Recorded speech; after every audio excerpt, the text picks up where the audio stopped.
City Council meeting for the City of St. Peter. It is Monday, August 22nd, 2022. It is 7 p.m. We are now called to order. Would all rise for the pledge? I pledge allegiance to the flag of the United States of America and to the republic for which it stands, one nation, under God, indivisible, with liberty and justice for all. First up is the approval of the agenda. I see everybody has a copy of the packet. Are there any changes or corrections to the packet? Hearing none, is there a motion to approve? So moved. Second. All those in favor signify by saying aye. Aye. Any opposed? The agenda is approved as distributed. Next up, we have the minutes of the August 8th meeting. Those begin on page 6 of the packet. Are there any revisions or corrections to the minutes? Carrie? Just one easy typo to fix. In the second to last paragraph on page 7, just adjusting the CGMC acronym to CGMC instead of COGMC. Thank you. Any other revisions or corrections? Hearing none, is there a motion to approve the revised minutes? So moved with that correction. Second. All those in favor signify by saying aye. Aye. Any opposed? The minutes are approved as corrected.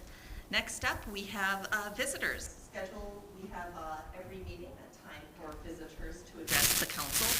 First up, is there a member of the audience who would like to address the council member on any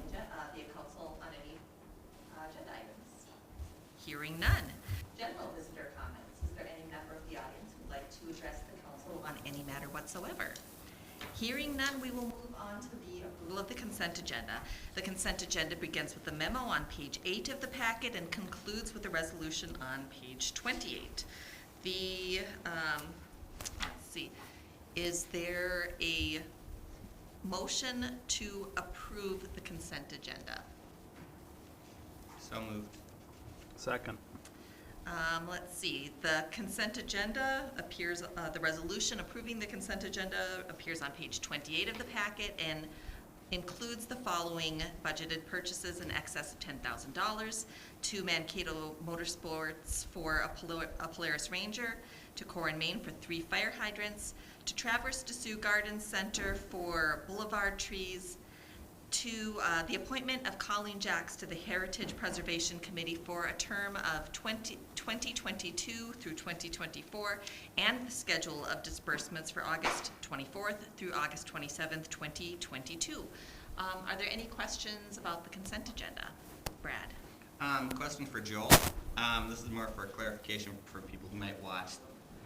They'll have seen that we're replacing an electric Polaris EV with a gas-powered one. Now, assuming it's not because you hate the planet, is there another explanation why you're going gas versus electric? Yeah, it's a matter of availability. So all the electric Rangers are unavailable for the foreseeable future. So they haven't given us a date, any kind of a timeline. We've waited most of the year to pull the trigger. So we finally went with the gas version. Great, thank you. Oh, and thank you for all your work on the tree grants that we're using for that. I have a tree-related question. Just because on the consent agenda, it includes replacement of boulevard trees related to EAB, emerald ash borer. So around town, we're seeing cords around some of the trees, the boulevard trees with different colors. Can you Sure. let us know what that means? Those, that will be coming up. That is for tree removals. So a number of the ash trees are designated for removal. This is the first phase. So we have 3 different contracts going out this fall, or to be enacted this fall. And there's 3 different colors to match those 3 different contracts of roughly 20 trees each. And then we'll have another set in the spring and then another set next fall. That'll be the largest trees being removed by a contractor. And how do we interact with property owners who live on the property where that tree is in the boulevard there? So we try to reach out in person. We'll leave door hangers, and basically make every attempt to contact that homeowner that's adjacent to it, just so they know what's going on. It doesn't always work, and sometimes we get the call afterwards because we haven't been able to get a hold of them, and we try to explain it as well as possible. Will property owners have any say, or can they suggest a type of tree they might want for replacement? We always take requests. We do have a specific list of trees that we have to replace to follow our grant funding. And so basically the way we've been doing it is they can request a tree from the list of available trees. And it's kind of on a first come, first served basis, depending on the location of that new tree, if we will have that tree available for them. So we make every attempt to do, or to give them the tree they want, but we can't guarantee it. Thank you. Thanks, Joel. Any other questions? Hearing none, the resolution before us approving the consent agenda is on page 28 of the packet, and we have a motion and a second, so would you call the roll, please? Councilmember West. Aye. Mayor Gorman. Aye. Councilmember Johnson.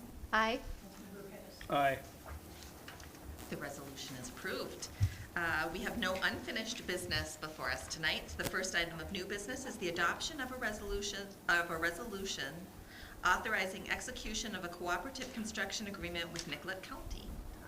Mayor members, this starts in your packet on page 29, where Pete writes about the work that went into having a cooperative agreement with Nicolette County. We've talked about this, I think, on a number of occasions, including here and in workshops, and this is really the manifestation of that work, and working with the county engineer to ensure that the county is able and feels comfortable in providing resources towards what we would call their leg of the roundabout that's under construction at the corner of Sunrise and Broadway. The resolution for this is on page 53, and what this provides for is that it meets the county's internal rules, their internal policies related to how they may cost share. It provides approximately $266,000 towards the project, and without entering this agreement, those funds would be lacking the project, and we'd have to work at other ways of providing or meeting the total funding need for the project. I think it's important to realize that the city received over $1 million in grant funds through LRIP funds for this, and that's what's really moved this project forward. We took that $1.2 million and subtracted that amount from the total cost of the project, and then really based on a leg ratio of the number of legs owned by who, there's 4 legs there, that's how the split was determined to a large extent. There's a little bit of variance in that because the county wants to ensure that they're working within their policy for how things might be shared, and again, the resources that they'd be providing would be approximately $266,000. So I want to thank Pete and Jeff, who worked really hard with the county, and certainly the county engineer with the county commissioners. The county has taken action and approved this. You would be the final action relative to this agreement. And again, the resolution directing the mayor and I to sign this is on page 53. Any questions for Todd? Carrie? I read in the agreement, and I don't recall the page number, but that middle section, the middle of the circle, the maintenance and the plantings and whatever we do with the middle of the circle is maintained by the city, so the county doesn't contribute any cost for that middle portion, even though in the diagrams there's like a section, a Yeah, little it looks pie. like a pie. Yeah. Yep. Okay. Yep, that's correct. Okay. Thank you. We are still working with the county relative to the long-term lighting, but we'll see where that ends up. But as the council discussed previously, we wanted to make sure this project can move ahead. I know there's been concern about the timeline, but we moved as expeditiously as we could and wanting to make sure that it's done appropriately. And many folks may not realize, had we moved this to a different year, we could be faced with the situation that you have a fire hall that's set for occupancy, but they can't go south or west or east very readily. And so it was important that we work within this construction season to make that happen. Again, the resolution, I think I said page 53, Let me make sure that that's the right page. Correct. Yes, it Thank you. is. Any additional questions for Todd? The resolution before us calls for authorization of execution of a cooperative construction agreement with Nicolette County for improvements to the intersection at Broadway Avenue and Sunrise Drive. Is there a motion to approve? So moved. Second. We have a motion and a second. Call the roll, please. Mayor Noel, Aye. Councilmember Johnson, Aye. Councilmember Pettis, Aye. Councilmember DeVos. Aye. The resolution is approved. Next up, adoption of a resolution approving modifications to the groundskeeper position description. Mayor members, this starts on page 54 of your packet with a memo from Pete. You talked about this at a previous workshop, to which we made a couple of changes based on that workshop discussion, and so those are included here. It is normally our practice when we have an opening in any job description to do a review of that job description. In this instance, we have an opening due to a retirement coming up, and so a review was done. The two changes that you see here relate to, one is adding additional emphasis on assisting with tree work that occurs. It's a little bit higher up in the job description, but we wanted to provide some emphasis for that. And then providing the modification within desired qualifications to speak conversational Spanish or Somali. And that's been a change that you've made in a number of job descriptions, including job descriptions at this level within your organizational structure. The resolution providing acceptance is included in your packet. We don't see a change in work points or any of those type of things. This really is a change, those two changes within the job description. Happy to answer any questions that you or the council may have. Any questions for Todd? The resolution calling for adoption of the updated groundskeeper position description is on page 58 of the packet. Is there a motion to approve? So moved. Second. We have a motion and a second. Call the roll, please. Councilmember Johnson, Aye. Councilmember Pettis, Aye. Councilmember DeVos, Aye. Mayor Noel. Aye. The resolution is approved. Next up, adoption of a resolution approving unbudgeted purchase of encrypted radios for the police department. Mayor members, this starts on page 59 within your packet with the resolution on page 61. This is a little bit unusual in that we are looking to spend dollars that were not originally planned and not spending those dollars as they were earmarked for potentially. As some of you may recall, when you were involved in the budget process for this year, we've had actually for a couple of years some dollars set aside with the potential that a mandate might come for chest-mounted video cameras for police officers. We haven't done that yet, nor has there been a mandate. However, we have received an advisory and a mandate will be coming from BCA and a federal mandate from the FBI for us to use encrypted radios. To be clear, the mandate doesn't say we must use encrypted radios. What it says is there are certain types of information that cannot be distributed or put on the airwaves other than in an encrypted system. So that's why we need to move forward. And as you'll see within the body of the memo, we have a 3-year plan to do that. This would be the first year of that plan, and a total of about 12 radios would be purchased. The radios that we're purchasing this go around with your approval are what we call mobile radios. So translating that into English is those are radios that are mounted in cars. Portable radios are like walkie-talkie handheld, so these are ones that go in cars. The cost of this is about $28,500, and we received, well, we didn't receive multiple quotes. Alpha Wireless has provided and works with your radio system, has been the primary provider of radio and the technical expertise in keeping your law enforcement radio system moving forward. The resolution for this purchase is on page 61. Questions for Todd? Brad? So you're currently using funds for this year for, that would have been used for the body cameras. Is that as this is being phased in over 3 years, is this going to be using funds from, that would have been used for body cameras for that as well, or is that just going to be separate? I think we might change our perspective on body cameras, and as you may recall, as a part of the budget discussion, these were dollars that were set aside just in case. that wasn't based that we were going to do body cameras, but the plan was if that came out of a legislative session or some other requirement that we would be ready to do that. So I think the jury on future years might be out just a little bit. We certainly will be talking about this as a part of the budget process, but we wanted to make sure we're trying to stay within the budget realm that you've set, and this was a reasonable way for us, at least from my perspective, to approach that. Additional questions? Carrie? For clarification, you said these radios are mobile radios that go in cars. Yes. So the handheld radios that the officers are using, are those already encrypted, or does that not fall under the realm of what the VCA? So it rules does are? fall under the realm. The radios that we've had in place that are portables, the handhelds, are able to be upgraded so that we don't need new radios, they need additional programming. And so that will move forward in the future as well. Okay, thank you. Additional questions? Hearing none, the resolution before us on page 61 of the packet calls for approving unbudgeted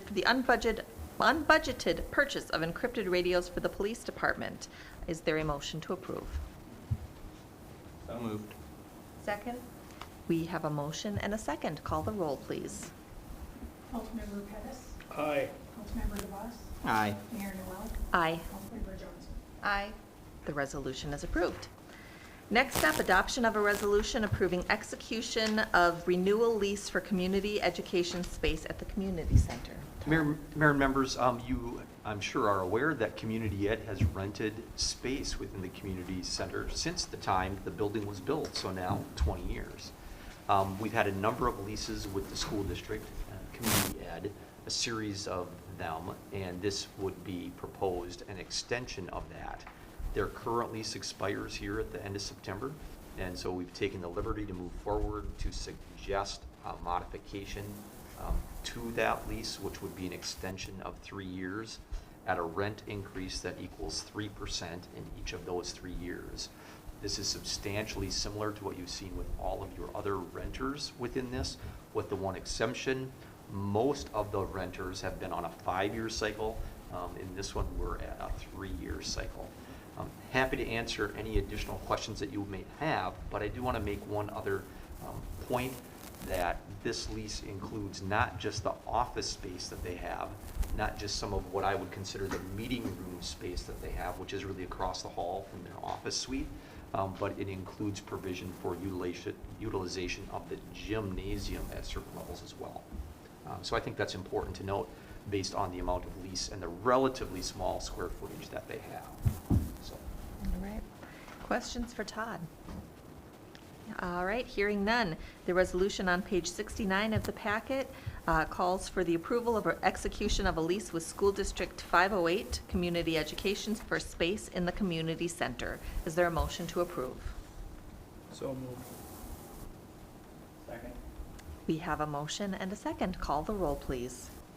Councilmember DeVos, Aye. Mayor Noel, Aye. Councilmember Johnson, Aye. Councilmember Pettis. Aye. The resolution is approved. Next up, adoption of a resolution approving modification to the city's purchasing policy. So, Mayor members, Sally and I are going to tag team, so if you have any specific technical questions, Sally is here, but I would mention that the information is included in your packet with a resolution on page 78. The last time you modified the purchase policy was in June of 2018, and as you all know, many things have changed within the business environment of local units of government since 2018. A lot of those have been made more prevalent recently with the rate of inflation and other issues that impact how, where, amounts that we purchase, which include not only the levels at which we need certain processes in place, but then who can provide and move for those forward, move purchases forward within that process. The modification here is one that you discussed a couple of meetings ago at your workshop, and we've tried to be true to your request. And so the changes that you requested have been incorporated into the document that you see within your packet here, again, starting on page 72. Generally, what this does is it provides for appropriate levels of documentation for the council ensuring that you are in control of the purse strings of the city and that staff is held appropriately accountable for the levels of purchasing.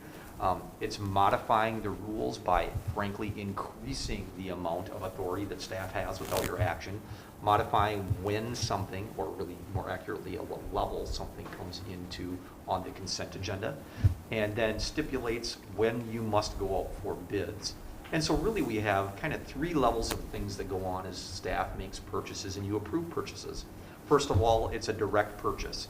So as an example, one of your employees may be able to go to the hardware store and buy a nut or a bolt for $1.52 without having approval of the city administrator or of the city council, as long as it's within the budget. You also have an opportunity for verbal quotations. So where we call folks or we reach out to folks, maybe it's an email and we say, please let us know if you're interested in selling us a weed whip, as an example. That might be a $200 purchase or a $300 purchase. Then we have a level where we have to have written quotations, where typically what happens is that we have some level, albeit very small, a specification or a scope of what we're looking for. So we're looking for an orange weed whip with green string, as an example. And then we say, please tell us how much that is going to be. And then there's a process, of course, for bids as we move forward. And that level in this document is changed from 50,000 to 100,000. I would mention that in all of these categories, specifically related to bid level, the bid level in the state of Minnesota is that the council doesn't have to take bids for anything less than 175,000. But traditionally, the city of St. Peter, the city council has been much more cautious in wanting to make sure that you see and know what's going on related to purchases. So that tradition here and process is maintained as well. Again, the resolution is included in your packet, and the reason for this policy is to ensure that we're following the rules that are established related to control of the purse strings within the city of St. Peter. That's something that not only the council has to be involved in, but staff shares the need and the want to be good stewards of those resources, and this establishes the rule for how that occurs. Questions for Todd or Sally? Well, we had a extensive conversation about this at our workshop, so I'm not surprised there aren't any questions. The resolution before us is on page 78 of the packet, updating our purchasing policy. Is there a motion to approve? So moved. Second. We have a motion and a second. Call the roll, please. Mayor Noel, Aye. Councilmember Johnson, Aye. Councilmember Pettis, Aye. Councilmember DeBoss. Aye. The resolution is approved. Next up, adoption of a resolution approving a request to assign a tax increment financing note previously provided for development of Central Square Apartments. So Mayor members, I think I wrote within the memos, which starts on page 79, that this is unusual for us because we don't see this very often, but it's not unusual in the world of not-for-profit housing organizations such as Southwest Minnesota Housing Partnership. And so really the genesis of this, or the start of this, is a request from Southwest Minnesota Housing Partnership to allow for the assumption of the development agreement and the assignment of the TIF notes. So there are really two things that are contained in here that have to work in concert. So as members may note, when we have projects of this type where we partner with them or provide resources with developers, again in this instance Southwest Minnesota Housing Partnership, we have a development agreement that says lots of things, but one of the things is that the building has to look like this and it has to have this many units, and here the resource allocation, and here's the amount of assistance or the type of assistance we might provide and how you're going to bring resources, you being the developer, to the party, to the project. This then secondly includes the TIF assignment. As you may recall with this project, there was a TIF agreement, and it specifically lays out who is supposed to receive and under what conditions following the state statute. In this instance, Southwest Minnesota's Housing Partnership was to receive resources. What Southwest wants to do is they want to bundle this project with projects from two other communities and refinance them to be in a better financial position for the projects. And as you know, these projects are projects that have a specific amount of workforce housing or low to moderate income housing as a part of their overall housing mix. And so this is the process that moves that conglomerating of our project with 2 other projects so that they can meet the criteria of the new financing group, which in this instance actually is another not-for-profit housing organization that buys up mortgages of this type to help organizations like Southwest. So what you see within your packet has been reviewed by your Bond and Development Council, which is Mary Hipple, from what I think we still sometimes say Briggs and Morgan, but technically it's Taft attorneys now, Taft. And so she certainly did a review of the request and of the documentation, including the development agreement, the TIF documentation, and provided the resolution for you, which is on page 81. Happy to answer any questions that you might have related to this. Again, we don't see this a lot because we don't have hundreds of these types of apartment buildings within our community. We have a few, for sure, but this is something that councils have done in the past and is not unusual within this process overall. Questions for Todd? Any idea how long the TIF district before it plays out, or? So if you would like, Daryl and members, we're more than happy to figure that out for you and get it to you. I would expect that it's less than 8 years is left on that probably, but we can do a calculation. It's not something that I read or watch on a regular basis. As you might know, housing redevelopment districts can go out to 26 years, and when we originally established these, we tend to target in that range from about 12 to 14 to sometimes we stretch a little bit longer than that, but that's the number of years that we typically see things going out. Additional questions? Hearing none, the resolution before us on page 81 of the packet is a resolution approving the assignment and assumption of development agreement and TIF note. Is there a motion to approve? So moved. Second? We have a motion and a second. Call the roll, please. Councilmember Johnson, Aye. Councilmember Pettis, Aye. Councilmember DeVos, Aye. Mayor Noel. Aye. The resolution is approved. Moving on to reports from the mayor. The only thing I'd like to report on is to thank everybody who helped organize the Nicolette County Fair. It's a wonderful, family-friendly event every year in St. Peter. There's something for everybody. If you like the carnival, if you want to play bingo, if you want to, submit an item for judging, 4-H, there's just so much to it, and it doesn't happen without a lot of hard work behind the scenes. So thanks to everybody who made that wonderful event happen for our city. Madam Mayor, I have 4 items that I'd like to cover, if I may. First of all is just an update on Gorman Park Improvement Project. As the mayor and council members may recall, you approved a contract with Damon Farber not that long ago to do some work on the area, which I would call the plaza area of the community center and Gorman Park incorporated that plan. And so that plan has been reviewed, or options within that plan has been reviewed by the Parks Board at their last meeting. As you know, you set, and there are a number of processes that are working currently, including working with some of the user groups that we see specifically using facilities here at Gorman Park. And we also have a public input opportunity as well, which is coming up this Thursday night from 5 o'clock to 7 o'clock in the St. Peter Room, where people will be able to see some drawings and provide input on some of the options that are available related to the master planning of the park. So we really encourage people to attend. That is not the only opportunity to provide input. More information certainly will be available on our website and other places. But again, we will have ongoing meetings with some of the user groups as well in moving forward. And so we're really excited about it. And I think the park board, the description that I heard is we're very animated and excited about the opportunity to try and do some things differently here. As you may recall, this was really started based on the need that we see for, frankly, replacement of the tremendous playground, because it's really very near, if not slightly past, its life expectancy as a wood structure. And so being able to work with that and having a master plan for utilization of the park and the improvements is really important and has been successful for you. That type of process in Minnesota Square Park. It's provided you the opportunity to apply for some grants with a bigger plan in place, and provided an opportunity to phase in efforts to make the park work for your community. And so again, the meeting or the opportunity for public input is from 5 to 7 at the St. Peter Room this Thursday night.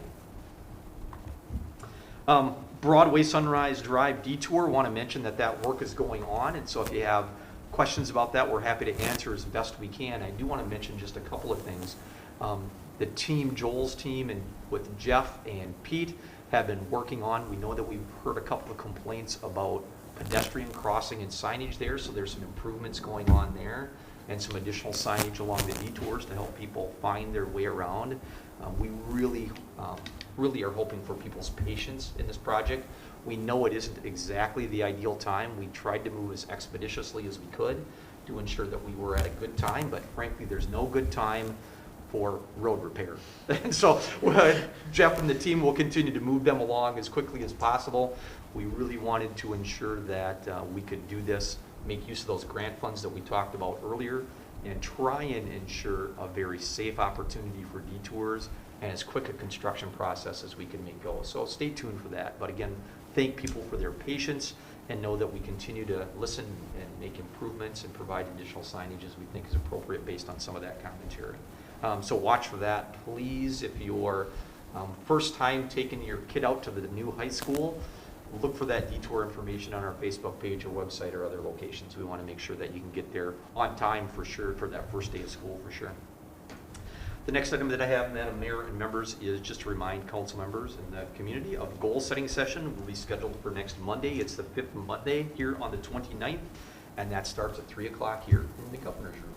And so if I could catch you for a few seconds afterwards, we'll try and solicit some ideas for at least a snack for that event. We want to make sure that we're covering things that you want. The last one that I have is just a report on advisory board vacancies. As you may have noted within the consent agenda, you had one appointment, but we still have some vacancies. So we have one on the HPC, or Historic Preservation Commission.